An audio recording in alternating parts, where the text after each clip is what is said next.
Aku cuma TKW dari kampung. Tapi malam itu, dia melamarku. Di balik gaun pengantin dan istana mewah, tak ada yang tahu. Setiap malam aku menangis karena kesakitan. Tapi bukan itu yang paling menyakitkan, yang paling menghancurkan adalah saat dia sendiri menyuruhku menyerah. Melalui video ini aku akan menceritakan perasaan yang ada dalam anganku selama ini. Tolong bantu aku dengan like, komen, share, dan subscribe. Dan jangan lupa siapkan tisu takut muncrat dan tinggalkan komentar terbaikmu. Simak videonya hingga akhir agar tidak ketinggalan video selanjutnya. Namaku Sari. Usia 27 tahun. Asalku dari pelosok Banyuwangi, sebuah desa kecil yang jauh dari hiruk-pikuk kota besar. Jalanan masih tanah merah, rumah-rumah berdinding bambu, dan suara ayam lebih keras dari suara motor. Di sanalah aku tumbuh besar dengan cita-cita yang kupendam dalam diam. Sejak kecil, aku belajar bahwa hidup itu tidak mudah. Ayahku hanya seorang tukang kebun, dan ibuku penjual gorengan di depan SD. Kami hidup dari hari ke hari, menunggu rezeki seperti menunggu hujan turun di musim kemarau. Setelah lulus SMP, aku tidak bisa melanjutkan sekolah. Bukan karena aku malas, tapi karena biaya. Kakakku yang laki-laki lebih diutamakan. Aku mengalah. Aku mulai bantu-bantu ibu jualan, lalu ikut bersih-bersih rumah tetangga. Cuci piring, gosok baju, kadang dapat upah, kadang cuma ucapan terima kasih. Tapi aku lakukan semua dengan sabar. Dalam hati aku bilang, kalau ada kesempatan keluar dari kampung ini, aku akan ambil, apapun risikonya. Kesempatan itu datang saat Mbak Salmah, tetangga sebelah, pulang kampung. Dia duluan kerja ke Arab Saudi. Pas pulang, dia bawa uang banyak, perhiasan, bahkan bangun rumah baru untuk orang tuanya. Wajahnya bersih, kulitnya terawat, dan tutur katanya jati lebih lembut. Semua orang kampung iri, tapi aku melihat lebih dari itu. Dia berhasil keluar dari kemiskinan. Dia yang pertama kali menyarankan aku ikut Jati TKW. Katanya, majikan di Arab baik-baik, apalagi kalau dapat keluarga kaya. Gajinya bisa sampai 7-10 juta sebulan, dan biasanya dikontrak 2 tahun. Awalnya aku ragu, takut, tapi Mbak Salmah meyakinkan, asal niatnya lurus, kerja sungguh-sungguh, rezeki pasti datang. Sari, aku mulai urus dokumen, jual motor peninggalan almarhum bapak buat biaya ke agen. Aku ingat, hari aku pamit ke ibu, dia nangis sambil memelukku erat. "Ndok, kamu perempuan, jauh di negeri orang. Hati-hati ya, kalau ada apa-apa, jangan sungkan pulang." Aku angguk, tapi hatiku seperti diiris. Aku hanya ingin bantu ibu. Aku hanya ingin hidup kami lebih baik. Perjalanan dari Banyuwangi ke Surabaya, lalu lanjut ke Jakarta untuk pelatihan, membuatku belajar banyak hal. Bahasa Arab dasar, cara bersih-bersih rumah orang Arab, bahkan cara bersikap di depan majikan. Setelah 3 bulan pelatihan, barulah aku mendapat penempatan Riyadh, Arab Saudi. Waktu itu aku benar-benar belum tahu apa-apa soal negara. Itu yang ku tahu, itu tanah padang pasir, panas, dan orang-orangnya berpakaian jubah panjang. Tapi aku tetap berangkat. Pesawat yang membawaku dari Jakarta ke Riyadh adalah penerbangan internasional pertama dalam hidupku. Aku duduk di dekat jendela, memandangi awan sambil berdoa dalam hati. Ya Allah, lindungi aku. Setibanya di Riyadh, aku dijemput oleh seseorang dari agen, lalu dibawa ke rumah majikanku. Begitu sampai di rumah besar berwarna putih gading dengan pagar tinggi dan taman yang bersih, aku hanya bisa menelan ludah. Ini bukan rumah biasa. Ini seperti istana. Pintu depannya tinggi, jendelanya besar-besar, dan di dalamnya ada lantai marmer yang licin seperti kaca. Dan di sanalah aku bertemu untuk pertama kalinya dengan majikanku, Syekh Abdulrahman Al-Fad. Dia seorang pria tinggi, besar, berjubah putih dengan sorban merah putih yang dililit rapi. Matanya dalam, penuh wibawa. Saat pertama kali melihatku, dia tidak langsung bicara, hanya menatap lama, seolah sedang menilai isi hatiku lewat mataku. "Sari," tanyanya dalam logat Arab yang berat. Aku hanya mengangguk gugup. Dia kemudian memberi isyarat kepada pelayan wanitanya untuk membawaku masuk. Tak ada bentakan, tak ada kekasaran. Semuanya terasa tenang, tapi juga menegangkan. Sejak malam pertama di rumah itu, aku merasa dia bukan pria biasa. Aku diberikan kamar pribadi dengan fasilitas yang mewah, kasur empuk, lemari besar, bahkan kamar mandi dalam. Itu lebih bagus dari rumahku di kampung. Aku mulai bekerja sesuai tugas, menyapu, mengepil, membantu di dapur, sesekali menyajikan teh untuk tamu. Tapi aku sadar, Syekh Abdul Rahman sering memperhatikanku, diam-diam, kadang dari balkon, kadang saat aku di dapur. Tatapan itu tajam tapi tenang, dan aku mulai merasa ada sesuatu yang tidak biasa. Hingga suatu malam, semuanya berubah. Dia memanggilku ke ruang kerjanya, dan dengan tenang, dia mengatakan sesuatu yang tak pernah kuduga seumur hidupku. Malam itu aku dipanggil ke ruang kerja Syekh Abdul Rahman. Jantungku berdetak kencang. Aku pikir ada pekerjaan yang harus diselesaikan atau mungkin aku melakukan kesalahan. Tapi ternyata tidak. Ia duduk di kursi besar, ditemani cahaya lampu gantung yang temaram. Ia menatapku dalam-dalam, lalu menyuruh pelayan wanitanya keluar dan menutup pintu. "Sari," katanya, suaranya berat tapi pelan.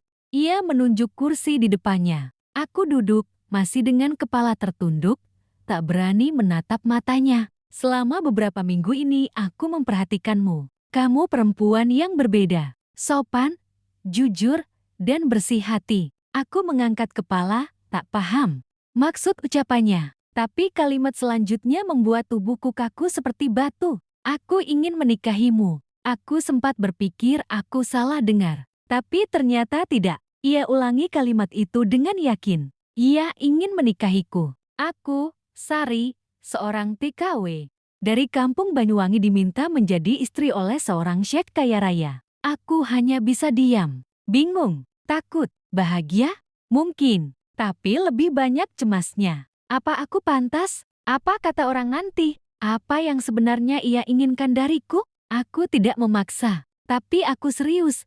Katanya lagi, "Kamu pikirkan dulu." Malam itu aku menangis di kamar, bukan karena sedih, tapi karena semua terasa terlalu cepat, terlalu tak masuk akal. Tapi jauh di lubuk hati, aku tahu, ini kesempatan langka. Dan aku sadar, ia memperlakukanku dengan hormat, bukan seperti pelayan, tapi seperti wanita. 3 hari kemudian, aku menerima lamarannya. Pernikahan dilangsungkan secara tertutup, di hadapan 2 saksi dan seorang penghulu, tanpa pesta mewah, tanpa publikasi. Katanya, demi menjaga nama baik keluarga besarnya dan menjaga ketenanganku juga. Aku setuju. Lagi pula aku tak punya siapa-siapa di sini. Hari itu aku resmi menjadi istrinya, istri Syekh Abdul Rahman. Dan malam itulah, untuk pertama kalinya aku tidur di kamar utama. Kamar megah dengan tempat tidur besar, tirai panjang, lampu gantung kristal, dan aroma wangi khas yang belum pernah kucium sebelumnya. Aku memakai gaun satin tipis berwarna emas pucat, hadiah dari Syekh. Rambutku kubiarkan terurai, tapi tangan dan kakiku dingin. Aku duduk di tepi ranjang, menunduk, berusaha menenangkan diri. Lalu pintu terbuka. Ia masuk. Kali ini tak memakai sorban, hanya jubah putih longgar. Wajahnya serius, tapi matanya lembut. Ia duduk di sampingku. "Kamu gemetar," katanya pelan, menyentuh tanganku. Aku mengangguk pelan. "Saya takut, Syekh." Ia tertawa kecil. "Kamu sudah jati istriku. Jangan panggil aku Syekh." Lalu ia memelukku perlahan. Memelukku seperti orang yang sangat lama kesepian. Dan pelan-pelan, malam itu, aku merasakan dunia yang belum pernah kusentuh. Dunia yang membuat tubuhku bergetar dan nafasku tersengal. Awalnya lembut, tapi seiring waktu, aku mulai kesakitan. Tubuhku tidak siap. Ukurannya terlalu besar, gerakannya terlalu kuat. Aku menggigit bibir, menahan rasa nyeri yang menjalar dari dalam. Setiap detik terasa lama, seperti waktu berjalan lambat. Aku tak mengeluh, tapi air mataku keluar sendiri. Ia mencium wajahku, berkata dalam bahasa Arab yang entah bagaimana, aku mengerti malam itu. "Sabar, istriku. Ini malam pertama dari banyak malam yang akan kita jalani." Malam itu berlangsung sangat lama. Dan ketika semua usai, aku terbaring.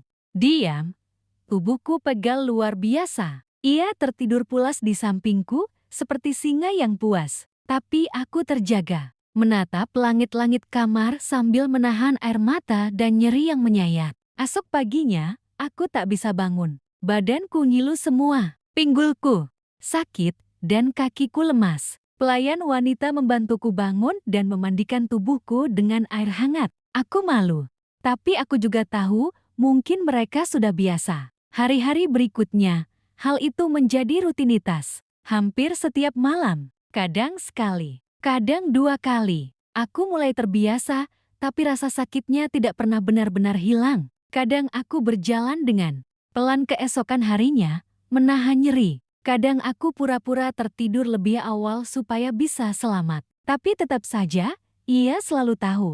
Namun yang membuatku tetap bertahan adalah perhatian dan kelembutannya setelah itu.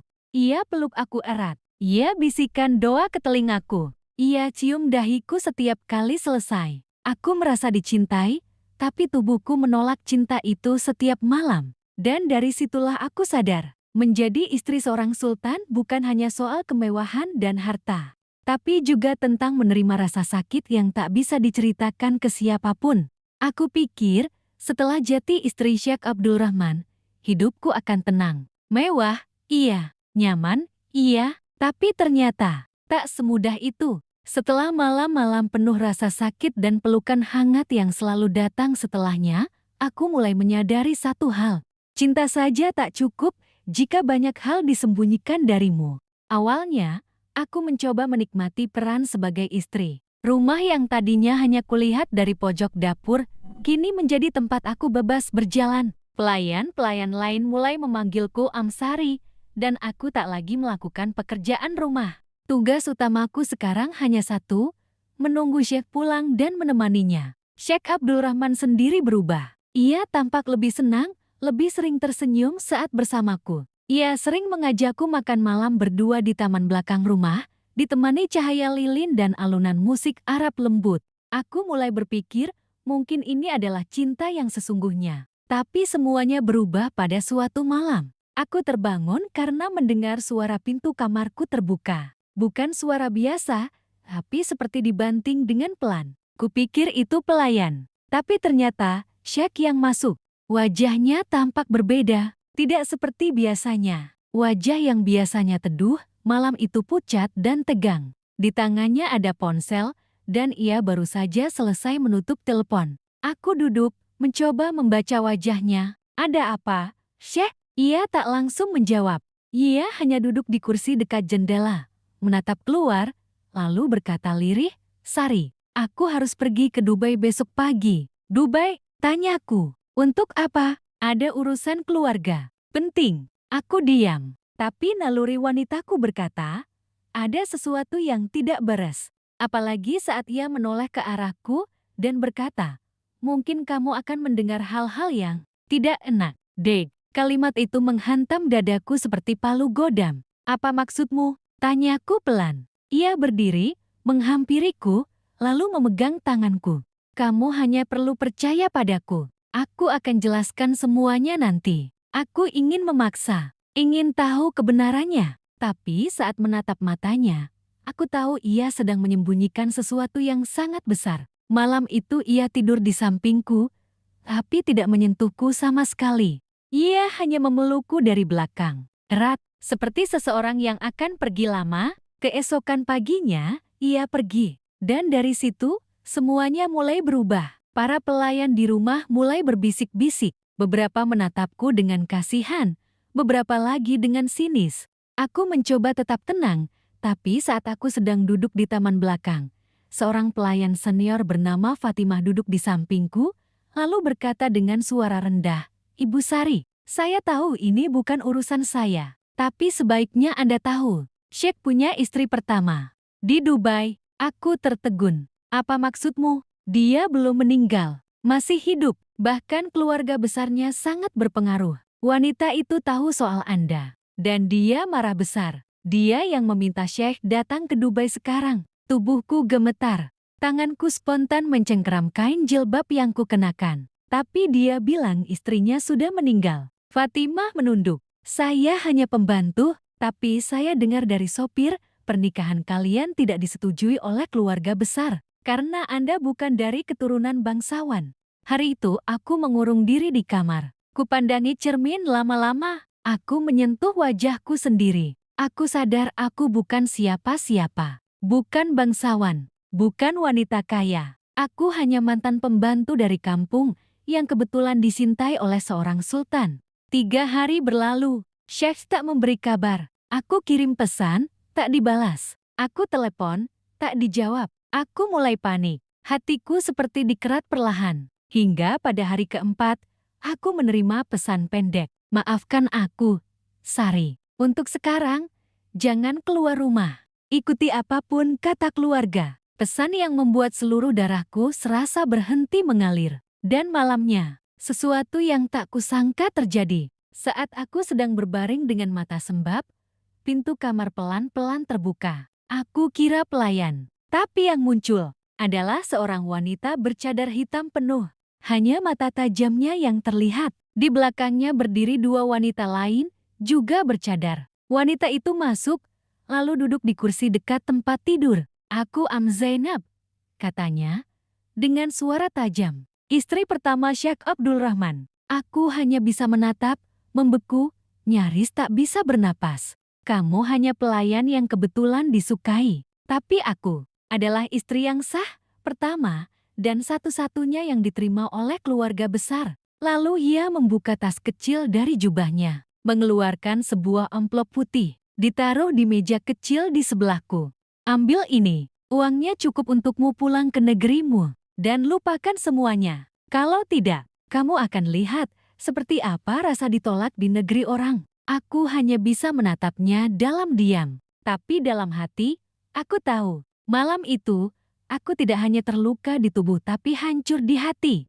Wanita itu masih duduk di kursi dekat ranjang, tenang namun dingin. Udara di kamar yang biasanya hangat malam itu terasa mencekam. Suaranya pelan, tapi menusuk ke dalam hatiku seperti duri yang didorong perlahan ke daging. Aku tahu kamu sudah menikah dengannya. Tapi di negeri ini, yang kuat bukan hanya siapa yang disintai, tapi siapa yang diakui, katanya dengan nada tajam. Aku menatapnya, tak mampu berkata-kata. Tubuhku terasa dingin, tenggorokanku kering. Seluruh keberanian yang sempat kupunya menguap habis oleh sorot matanya yang mengintimidasi. Aku telah menikah dengan Abdul Rahman selama lebih dari 20 tahun. Lanjutnya, kami punya 3 anak. Kami tumbuh bersama. Tapi kamu hanya pelayan. Dan kamu pikir bisa menggantikan posisiku? Aku menggeleng perlahan, mencoba bicara, tapi tak ada suara yang keluar. Wanita itu bangkit perlahan dari duduknya,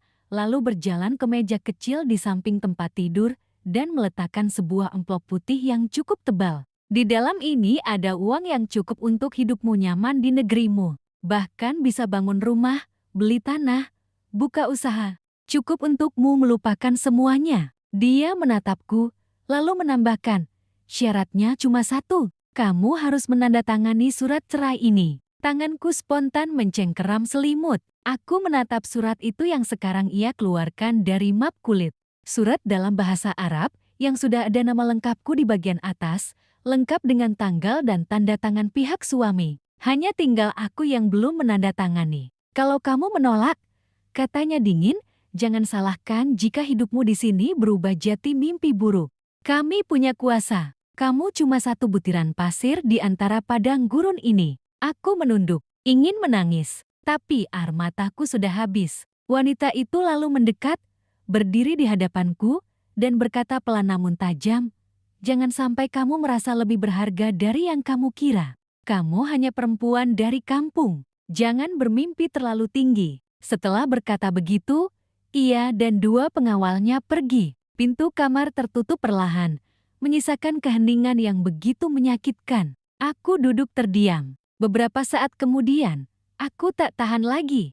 Aku jatuh terduduk di lantai. Aku menangis terisak tanpa suara. Menjerit dalam hati, ini semua terlalu cepat, terlalu tajam, terlalu menyakitkan. Aku mengambil amplop itu. Kubuka. Di dalamnya ada lembaran-lembaran rial yang berjejer rapi, tebal, harum, dan sangat menggoda. Dalam kondisi biasa, aku akan bersyukur diberi uang sebesar itu. Tapi malam ini, uang itu terasa seperti bentuk penghinaan, seolah-olah harga diriku, tubuhku, dan semua rasa sakit yang kutahan tiap malam cuma seharga setumpuk uang. Aku memandangi surat cerai itu. Mataku kabur. Dalam hatiku berkecamuk suara-suara. Satu berkata, "Ambil saja, pulang, hidup tenang." Suara lainnya, "Kamu bukan pelarian, kamu bukan perempuan yang bisa dibeli. Jangan biarkan harga dirimu diinjak seperti ini." Aku duduk di ranjang sampai pagi. Tak tidur, tak makan. Aku hanya diam, menunggu pesan, panggilan, apapun dari Syekh Abdul Rahman. Tapi nihil. Sampai akhirnya, ponselku bergetar. Sebuah pesan masuk dari dia. "Maafkan aku, Sari. Aku tak bisa melawan mereka sekarang. Demi keselamatanmu, sebaiknya kamu ikuti apa yang mereka minta." Hatiku hancur seketika. Tanganku gemetar membaca kalimat itu. Ia menyuruhku pergi. Ia menyerah. Ia membiarkanku dipaksa keluar dari hidupnya. Cinta macam apa ini? Aku menangis keras kali ini. Bukan karena terluka, tapi karena aku sadar. Aku berjuang sendirian. Orang yang kucinta dan kusebut suami, menyerah tanpa perlawanan. Hari itu juga, aku menulis surat balasan untuknya. Surat yang kutinggalkan di meja, di atas amplop uang dan surat cerai yang tak kutandatangani. Abdul Rahman, aku datang ke negeri ini tanpa mimpi jati istrimu. Tapi aku menerima takdir itu. Karena aku pikir kamu memilihku bukan karena kasihan, tapi karena cinta. Tapi jika aku harus pergi hanya karena aku perempuan kampung yang tak punya kuasa, maka biarlah aku pergi dengan harga diriku tetap utuh. Uang mereka tidak akan kubawa. Aku tak akan menandatangani surat cerai itu. Tapi aku akan pergi. Karena aku mencintamu. Tapi aku lebih mencintai diriku sendiri. Jika suatu saat kau benar-benar mencintaiku, kau tahu di mana mencariku. Sari, hari itu aku keluar dari rumah besar itu hanya dengan satu koper dan hati yang hancur. Tapi langkah kakiku mantap. Aku tidak tahu kemana hidup akan membawaku. Tapi aku tahu, malam-malam penuh luka itu tidak akan kuizinkan terulang lagi. Hari itu aku melangkah keluar dari rumah mewah milik Syekh Abdul Rahman. Rumah yang dulunya terasa seperti istana kini hanya jati saksi bisu dari luka yang tak bisa kulupa. Aku hanya membawa koper kecil, isi yang tidak seberapa.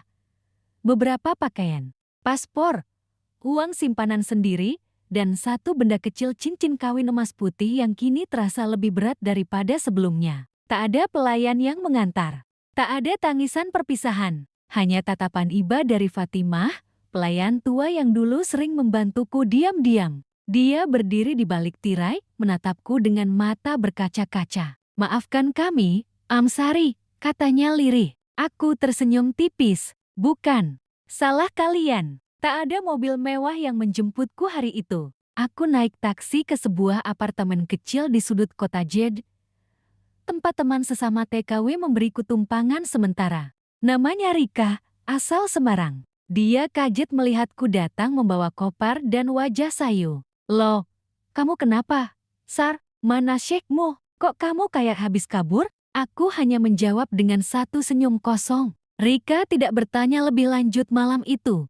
Tapi esoknya, aku ceritakan semua. Tentang pernikahan mendadak, malam-malam penuh luka, dan ancaman dari istri pertama yang membuatku terus dihantui. Tentang surat cerai yang tak kutandatangani. Tentang pesan terakhir dari Syekh yang tak memberiku kekuatan, hanya menambah luka. Rika hanya bisa mengelus tanganku. "Kamu kuat, Sor. Tapi kadang, cinta juga harus tahu kapan mundur." Hari-hari berikutnya aku jalani seperti zombie. Aku mulai bekerja serabutan. Jadi penerjemah dadakan, bantu masak di restoran kecil milik orang Indonesia, bahkan sempat ikut bantu di tempat penampungan TKW yang bermasalah. Ironis sekali aku yang dulu jadi istri Syekh kaya raya, kini tidur beralaskan kasur tipis dan makan dari sisa dapur. Tapi, ada sesuatu yang berubah dalam diriku. Aku mulai merasa hidup. Tak ada lagi malam penuh nyeri karena tubuh dipaksa menyesuaikan dengan orang lain. Tak ada lagi istri tua datang membawa ancaman. Yang ada hanya aku, dan usahaku membangun kembali harga diriku. Waktu berjalan cepat. 2 bulan setelah keluar dari rumah itu, aku mulai terbiasa hidup sederhana lagi. Bahkan, aku mulai bisa tertawa lagi. Aku dan Rika menyewa kamar kecil di lantai 2 rumah seorang TKW senior yang baik hati. Kami memasak sendiri, mencuci baju bersama, dan kadang tertawa sambil membicarakan masa lalu yang mirip sinetron. Tapi, rasa rindu itu tetap datang. Setiap kali aku duduk sendiri, aku teringat pelukan Sheikh setelah setiap malam penuh luka. Tatapan matanya yang dalam, doa-doanya dalam bahasa Arab yang hangat di telinga. Ada cinta yang nyata di sana itu yang membuatku bimbang. Tapi ada pula luka yang dalam, dan itu yang membuatku memilih pergi. Sampai suatu hari, sebuah kiriman datang. Sebuah surat, bukan lewat WhatsApp, bukan pula lewat kurir biasa, tapi lewat seseorang dari kedutaan besar. Pengirimnya, Abdul Rahman Al-Fad. Tanganku gemetar saat membuka surat itu. Sari, sejak kamu pergi, rumah ini sepi. Bukan karena tak ada suara, tapi karena tak ada kehadiranmu. Aku salah karena tidak melindungimu. Aku pengecut karena membiarkanmu pergi. Tapi aku lakukan itu demi keselamatanmu. Aku tidak menandatangani surat cerai itu, Sari. Aku tidak bisa, karena bagiku, kamu masih istriku. Aku sudah mengurus banyak hal. Istri pertamaku kini tinggal di Dubai bersama anak-anak kami. Ia tidak akan mengganggumu lagi. Aku mohon, pulanglah ke rumah. Jika kamu masih punya ruang untukku di hatimu, aku akan menebus semua luka yang kau rasakan. Air mataku jatuh, tapi aku tidak langsung menjawab. Aku menatap langit-langit kamar. Kamar kecil ini adalah saksi perjuanganku berdiri lagi, tanpa bantuan siapapun, tanpa lindungan seorang pria. Aku sadar, aku bisa hidup tanpanya, tapi aku juga tahu, aku masih mencintainya. Aku duduk semalaman, memegang surat itu di dada. Pagi harinya, aku menulis balasan. Syekh Abdul Rahman, aku bukan lagi Sari yang dulu. Aku bukan wanita yang lemah dan siap menerima luka hanya karena cinta. Tapi jika kau siap mencintaiku dengan utuh, bukan hanya dengan tubuh, tapi juga dengan jiwa yang menghargai dan melindungi, maka aku akan pulang. Bukan sebagai pembantu yang kau angkat jadi istri, tapi sebagai wanita yang kau perjuangkan sepenuh hati. Hari itu aku berdiri di depan kaca kecil, mengenakan gamis putih bersih. Wajahku tak secantik wanita Arab, tapi aku tahu, aku cantik karena luka-lukaku. Dan saat aku kembali ke rumah itu kali ini bukan sebagai pelarian tangisnya. Menyambutku di depan pintu, ia memelukku. Dan malam itu, untuk pertama kalinya, aku tidak merasa kesakitan. Aku merasa dicintai.